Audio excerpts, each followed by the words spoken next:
ഏട്ടനെ തല്ലേ? ആ ഞങ്ങളുടെ കുടുംബത്തിൽ അങ്ങനെയാ. അച്ഛനെ തല്ലേ തുടങ്ങാറ്. ഇത്തവണ അച്ഛനെ കിട്ടില്ല, അതുകൊണ്ട് ഏട്ടനെ. ഈ മഴയത്ത് ഇതാരും നീ എന്താ ഈ സമയത്ത് ഒന്നും പറയണ്ടല്ലേ?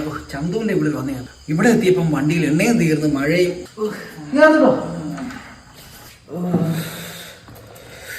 അച്ഛനമ്മയും കൂടെ പോകണം. അവരൊരു കല്യാണത്തിന് ഒരു ബന്ധുവില്ല. പിന്നെ ഞാൻ 2 അടിക്കാനുള്ള മൂടൊക്കെ സെറ്റ് ചെയ്ത് ചെയ്യുന്നു. എന്നാ എനിക്കൂടെ ഒഴിയണേ. ഒഴിക്കാളെ പിന്നെ കുറച്ചാളായാലും ഇങ്ങോട്ടൊക്കെ കണ്ടിട്ട്. എന്ത് പറയാനടേ, തിരക്കല്ലി മനുഷ്യന്റെ കാര്യമല്ലേ. ഞാൻ പറഞ്ഞോടെ വിട്ടോ.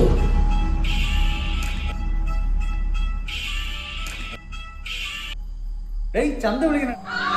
ആ ചന്തു പറയടാ. നമ്മളെ അനുവില്ലേ, ഇവിടെ വീട്ടിൽ വന്നിരുന്നടാ. വീട്ടിൽ വന്നിട്ട് ഇവിടെ നിന്ന് അങ്ങോട്ട് ഇറങ്ങി, വണ്ടി കൊണ്ടിറങ്ങി. അവന്റെ വണ്ടി ലോറി ഇടിച്ച് അപ്പോഴേ മരിച്ചടാ.